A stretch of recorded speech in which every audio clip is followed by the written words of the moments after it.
Tutte o quasi le mie storie si svolgono in Sardegna. Come mai? Ho cercato di sbrigarmela rispondendo: si scrive di ciò che si conosce. Ma io ho vissuto anche altrove, a lungo e con intensità. Ricordiamo il luogo comune Sardegna come un continente? La mia invece è un'isola, mai un continente, e forse torno a scriverne per questo.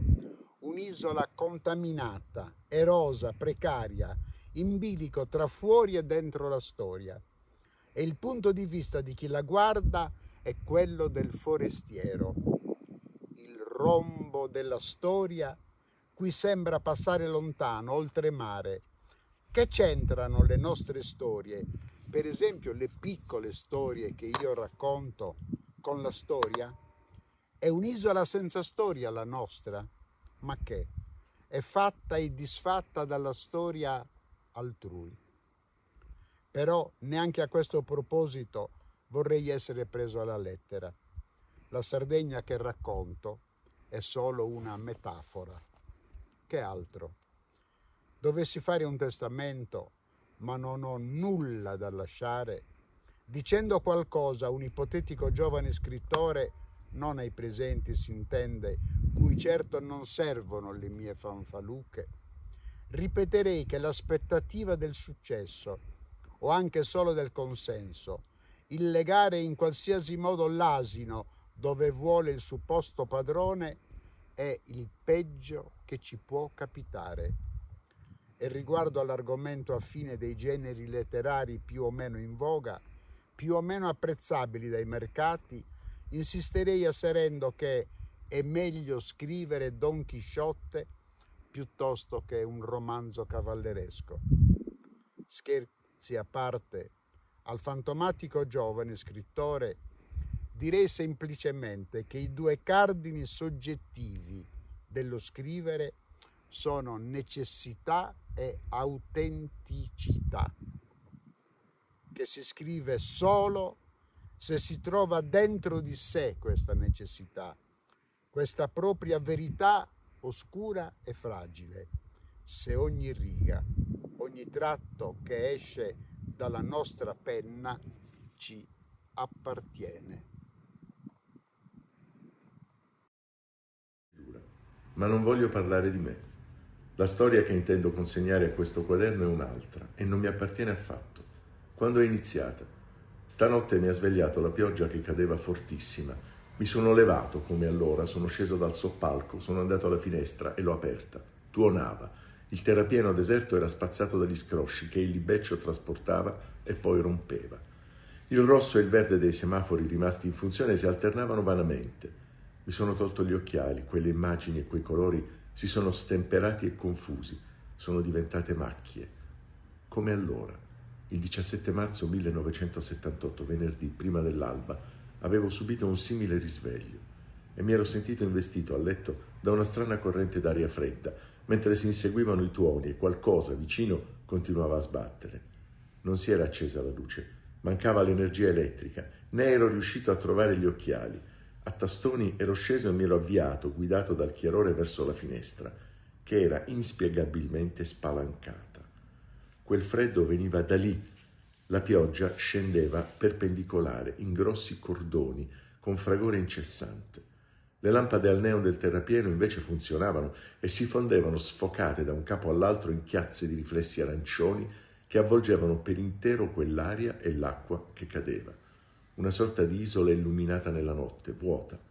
Fu allora che vidi, per quanto potevo, la pioggia aprirsi e piegarsi di seguito lì, come se qualcosa di invisibile passasse dalla città vecchia sino al buio della collina, dove, poi ricordai, era la sua casa di adesso. Come fu passato, d'un tratto quasi smise di piovere. Ci fu uno straordinario silenzio e le luci si spensero anche sul terrapieno. Doveva succedere poche ore dopo. È così che è iniziato. Io non ti sogno mai, eppure di tanto in tanto è il tuo turno.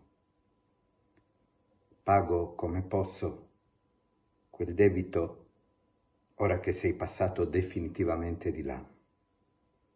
nulla contrario alla corrente, scarsi messaggi e fragili memorie nemmeno, cenni, brani di immagini che so, interminabili chiacchiere di notte e troppo lunghe docce in ore inverosimili del giorno, scherzi fatti, i soliti.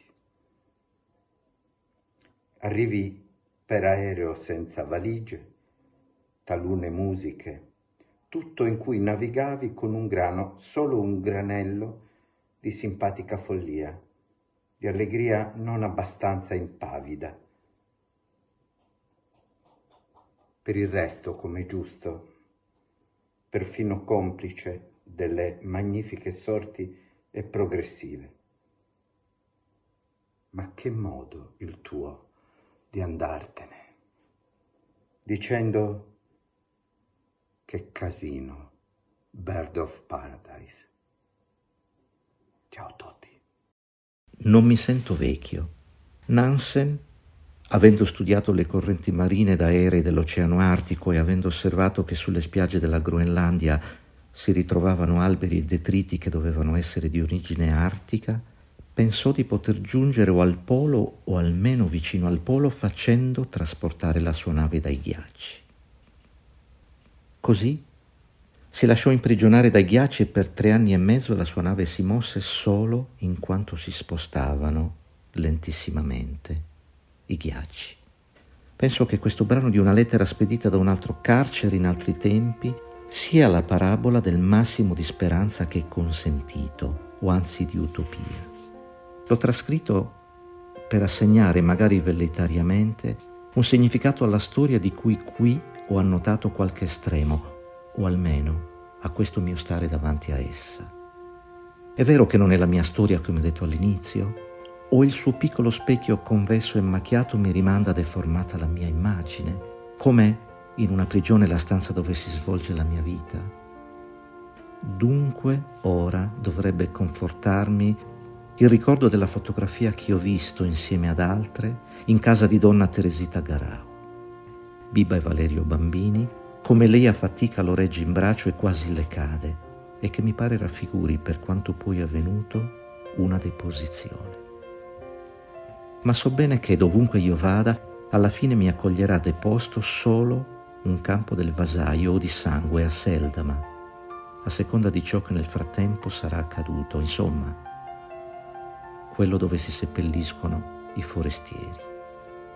Il terrapieno, là distante, palcoscenico illuminato in cui non si è svolta alcuna rappresentazione, adesso è proprio deserto. E arriva ancora quel fumo. Che brucino tutto questo? So che non sarà mai del tutto, che resterà qualche scoria. Se i motivi sono destinati a rimanere incompleti, nemmeno i cerchi si chiudono. Sulla piccola catasta dei miei bagagli aspetta, proprio al culmine, nel dubbio d'una destinazione, il libro giuridico che mi è stato prestato e di cui ho detto all'inizio di queste pagine. Dovrei restituirla ad Esculapio, ma non so come fare.